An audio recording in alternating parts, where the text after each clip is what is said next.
What's happening, fantasy people? It is your boy John with the catch. You already know what time it is, man. We are hopping right into another mock draft. Have a 12-team league going on, a PPR scoring format, as well as selecting from the fourth overall selection. So I am just going to go through this mock draft like I am drafting for my personal fantasy league. So just based on my evaluations, research, data, my personal gut instinct, this is how I would draft in a 12-man league. Not saying this is set in stone.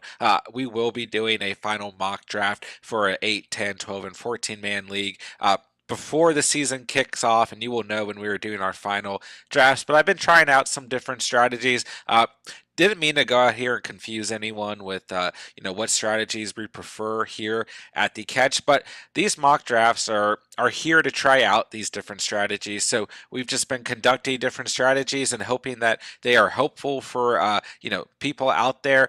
If there are any specific mock draft strategies that you guys want to see that are helpful to you in your personal fantasy football league, let us know in the comments down below. We will crank them out super quick. Let's hop into this draft, baby. If you do find this helpful in any way whatsoever, go ahead and smash that like button, as it truly helps us out here at the catch, and subscribe for more future content like this, as we see a very interesting draft kicking off with Derrick Henry, number 1 overall selected, and Saquon Barkley, number 2. We already see 2 people leaving here, as Alvin Kamara goes 3rd. This is a very weird draft. I look, Christian McCaffrey would not be here, right? So I don't want to set this whole thing up in a stir, but Dalvin Cook wouldn't be here either at selection 4. So to keep things, as realistic as possible, we're just going to go ahead and draft Ezekiel Elliott and let these other guys potentially get. I mean, this could happen in a real, live draft, right? Very unlikely, but it could happen that CMC and Dalvin Cook slide out of the first. So I'm just going to roll with Zeke to try and keep things realistic, and we will keep on rolling on. Okay, guys, 3 more selections until we pick, as we see a lot of good talent off the board. We still have Stephon Diggs sitting here, as well as Justin Jefferson, A.J. Brown, Austin Eckler, Clyde Edwards-Helaire. A lot of good talent. Darren Waller still here, but if Stephon Diggs is available by the time I select, which I don't think he's going to be, then, I would take that top talent, although I personally prefer to go RB heavy, as we now see Stephon Diggs off the board, and now that of a Patty Mahomes, and we might get a pretty good running back who slides to us with that 28th overall selection. So, I'm kind of hesitant to take Clyde Edwards-Helaire here, and kind of feeling, drafting a Justin Jefferson here, as well as an Allen Robinson or Terry McLaurin. And I think that's what we're going to go ahead and do, is solidify the receiver 1 position and see who falls to us with the 28th overall selection. So the other selection I would have done is just, to continue the RB heavy strategy and take Clyde Edwards-Helaire there. But we're going to roll with the receiver 1 and RB1, and we will find out what happens. Only 5 more selections until we pick again. So I'm pretty positive we can snag David Montgomery, pair him with Ezekiel Elliott, and have 2 very solid number 1 RBs on this team. So I'm pretty happy with these first 2 selections. We will see what happens momentarily. Okay, guys, just 2 more selections until we draft again, and I'm going to be pretty boring with this selection. As long as David Montgomery does not get picked here, that is who I'm going with. I already set it up. It is definitely possible that he gets drafted here, but we'll see in just a second here. A lot of good talent off the board, obviously at the running back and receiver position. We've also seen Darren Waller taken in the top of the 3rd here, and Patty Mahomes was selected with the 19th overall selection. So this draft has been relatively interesting, and it looks like David Montgomery will indeed fall to us. If he did get selected, I would probably honestly go receiver here, just because the talent really outweighs the running back position. Although you guys know, from my personal standpoint,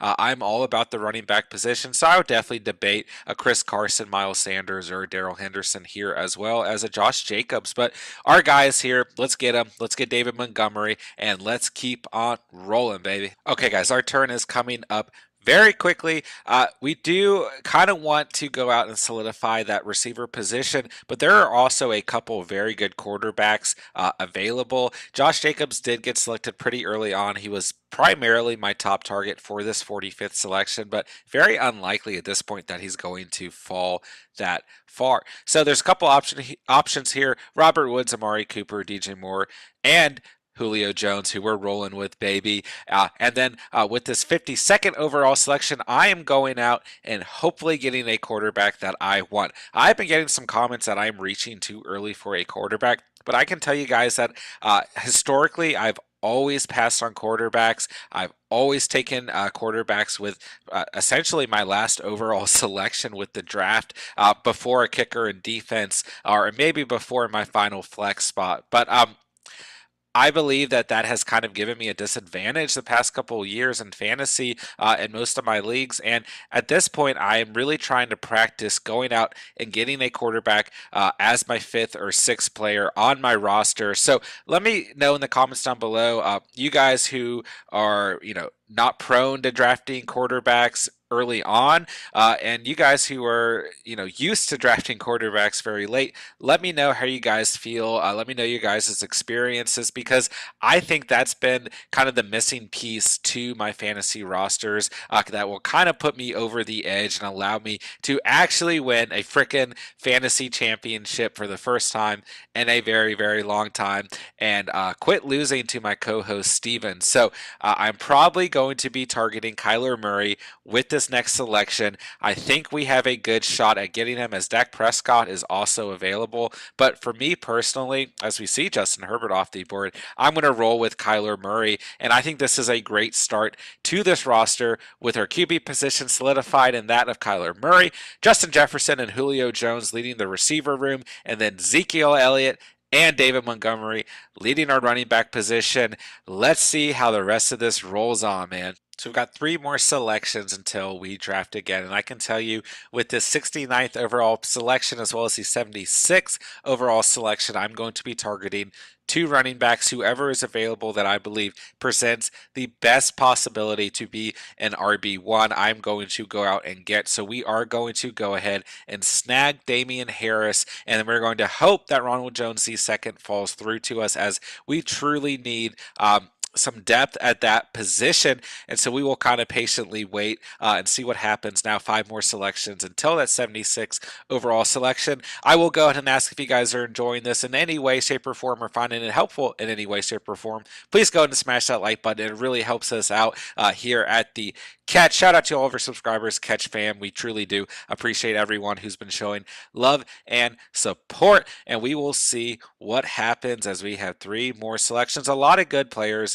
on the board here, so it is definitely possible that we are going to be able to snag Ronald Jones. But I do really like that of a Robert Tonyan and Jerry Jeudy here to add a little bit of depth at the receiver position, or to go ahead and get us our tight end one. But I still believe from a 12-plus man league that the running back position is something that you have to have filled out, right? I'm huge on Ezekiel Elliott this year. I'm huge on David Montgomery this year. We do have Damian Harris, but nonetheless, why not go ahead and add one more player who could be an RB1, and that of Ronald Jones the second. And then we will hope and pray that Jerry Jeudy will fall to us in this next round. If not, I'm sure we can still snag a couple good receivers in those late rounds, but we do need to start thinking about that tight end position as well.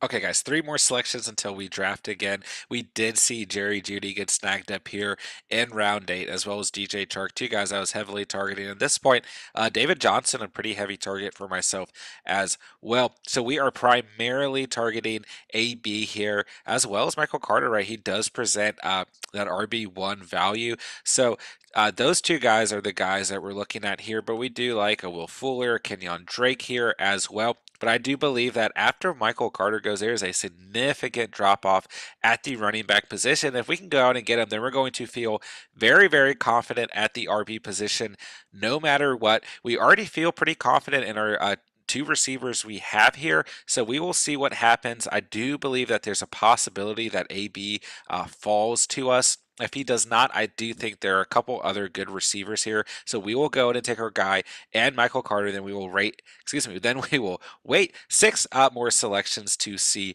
what happens, and then coming in to round 10, we do need to start thinking about that tight end position, as we are probably not going to select one here. We were really going to hope that Mike Gesicki falls to us, and then in a later round we can go out and get one of the Pats tight ends, or a Rob Gronkowski or Jared Cook, which should definitely be possible. So we are going to stay away from the tight end position for now and see if we can snag up one of these remaining receivers. If AB does not fall to us, then we go out and we get a Will Fuller, a Michael Gallup, even a Curtis Samuel. And then at that point, we're also kind of evaluating Kenyon Drake, although our running back room is very, very heavy, which is okay.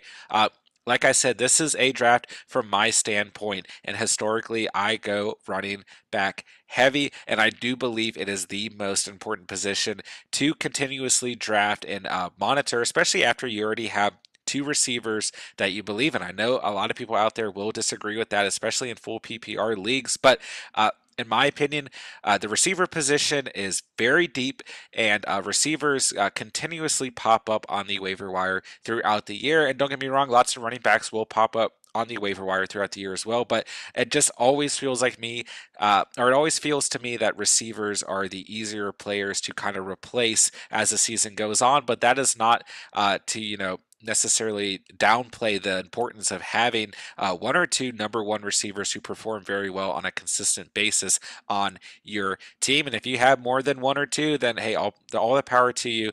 Can definitely help get you to that championship. But I still believe that running back is the position to load up on.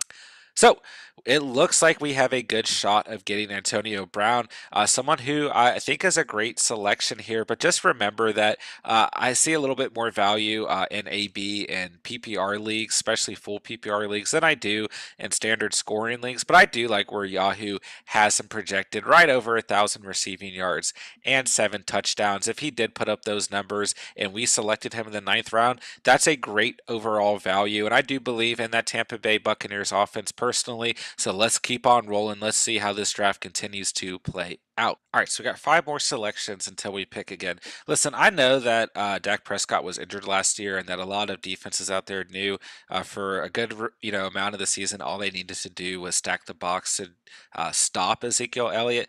But I just want to say, if you're super high on Ezekiel Elliott, but you're low on David Montgomery or Ronald Jones II, or you don't like this selection of Kyler Murray, I just want you to take a second and look at Zeke's rushing numbers from last year. Then look at Kyler Murray's rushing numbers from last year. Look at David Montgomery's in comparison to Zeke's and his receiving numbers. And then look at Ronald Jones. Even his receiving numbers not as good, but still stack those up against Ezekiel Elliott. He's been taken in the top 5, top 4, top 3 selections. And for everyone hating on David Montgomery, or people reaching for Ronald Jones, take a second to just look at those numbers. And if you believe in statistics and you base your fantasy selections off stats, these kind of speak for themselves, right? So we will go out here and see who's available. I'm going to tell you that I'm just going to shore up Mike Williams here, and just go ahead and get another receiver that I believe in to add some depth. And then with this next selection with pick 124 overall, we are definitely going to be targeting Mike Gesicki, someone who might get selected before we pick again. We sure hope not, but definitely possible, and someone who I definitely consider taking with that last selection. And Nahim Hines is someone who you guys have heard me talk about a lot, someone who my co-host Steven is super big on this year, being a very big diehard Colts fan, right? And I do believe that from a PPR standpoint, you guys have already heard me say this, but Nahim Hines is going to have a pretty good year overall, in my personal opinion. And I think in leagues that have 12 teams or more, this is someone that you absolutely need to have on your draft board as a late round running back. Okay, so like I said, we are crossing our fingers for Mike Gesicki here. We need to go out and get a tight end. If, for whatever reason, if we didn't have a tight end on this roster, I would definitely roll with Nahim Hines here. So we are definitely crossing our fingers that Mike Gesicki falls to us here. So we will just kind of sit and anticipate. I have a good feeling about it, and there we go. As Tony Pollard is selected, so we will go ahead and shore up that position. I think it's a great value here in round 11 of a 12-man mock draft. I think that this definitely helps solidify this roster that at the moment I am personally very happy with. So we will go ahead and check as I scoop my face to the left. And we will check out. I do have two more selections, so we will see how the rest of this draft unfolds. Okay, guys, so we're up once again in three more selections. A lot of players on my queue here, as you guys can see, that I really like. We've got Nahim Hines as well as J.D. McKissick, and now Nahim Hines is off the board, but two pretty good PPR values at the running back position. Then we've got Jonnu Smith, who might benefit from that recent injury to Hunter Henry, as well as Big Gronkowski and Jared Cook at the tight end position, and then kind of a sleeper receiver in that of Jalen Waddle, someone who has the potential to come out and have a 1,000 plus receiving yard year in his rookie season. But we will go ahead and just make sure there's no one else of a top talent available and no one really jumping out to me. So really, it's just about who you want in terms of filling out your roster. I do like JD McKissick a lot here, but I think that the best move is to go out and select a tight end. So we will pick up Jonnu Smith, someone who I don't think I've drafted in any mock drafts this year yet, but someone who has very good value in the red zone.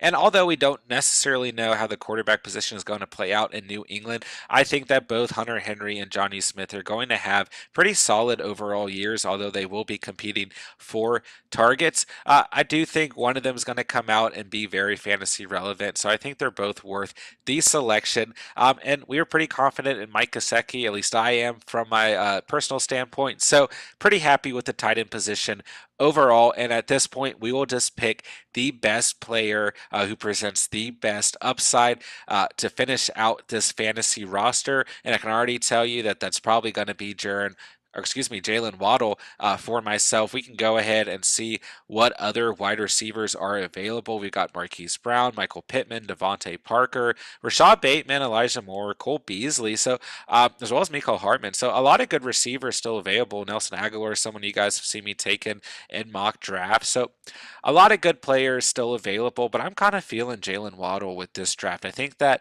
even in a 12-man league, we're pretty strong at receiver, in my personal opinion. I think we got two really good late round values in Antonio Brown and Mike Williams, and then obviously with Justin Jefferson and Julio leading this team, and a very, very strong RB room, a great fantasy quarterback, two tight ends that I feel pretty confident about. I think that it's okay to go out and take a quote-unquote sleeper pick here.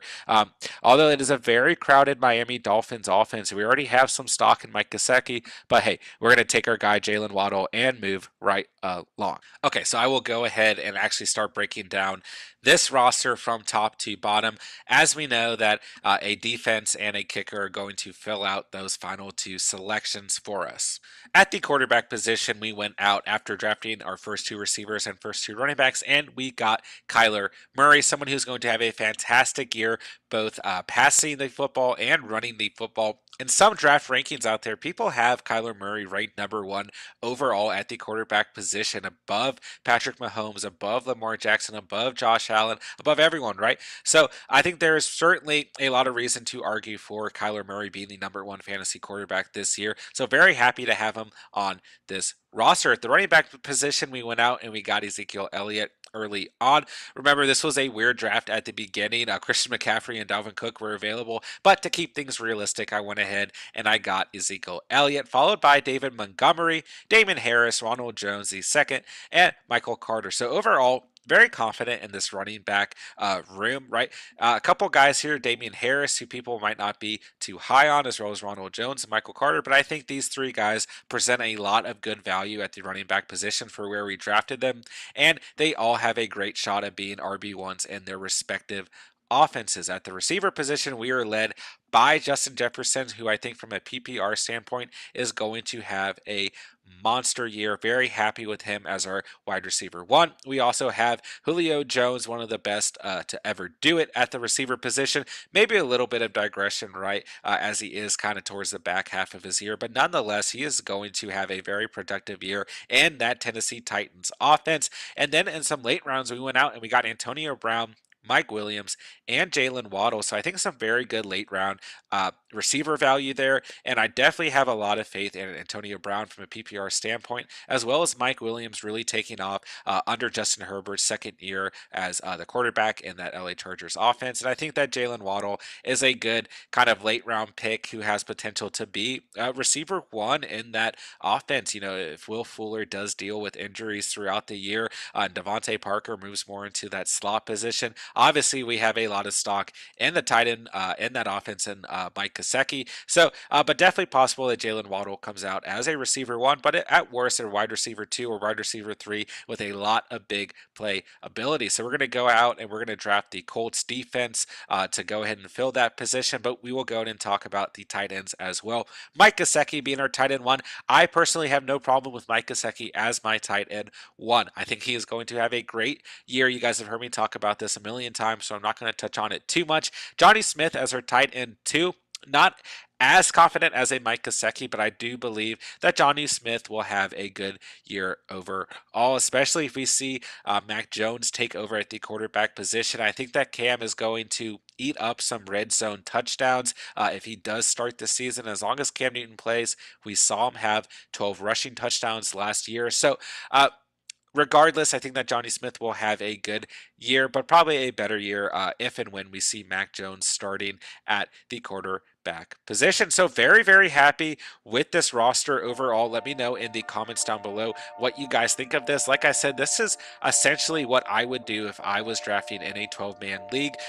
At this point in time, you know, today is Sunday, August 15th. So as the season draws closer, you know, these might be completely different. We will go ahead and we will see who's available at the kicker position, and we're just going to go out and take Michael Badgley of the LA Chargers, a team that's going to put up a lot of offensive points and is projected for 157 points, which would be very good value out of a kicker. So overall, like I said, drop a comment down below. Let me know what you guys think of this mock draft. Let me know what type of mock drafts you guys would like to see conducted in the future. We are here to help you guys in your personal fantasy football leagues. If you guys did enjoy this, please go ahead and smash that like button, as it truly helps out the channel and helps us be boosted up in that algorithm. You guys know what to do. Go ahead and subscribe for more future content like this, as well as our annual The Catch podcast. I thank you all very much for listening and or watching, and as always, you saw it here on The Catch.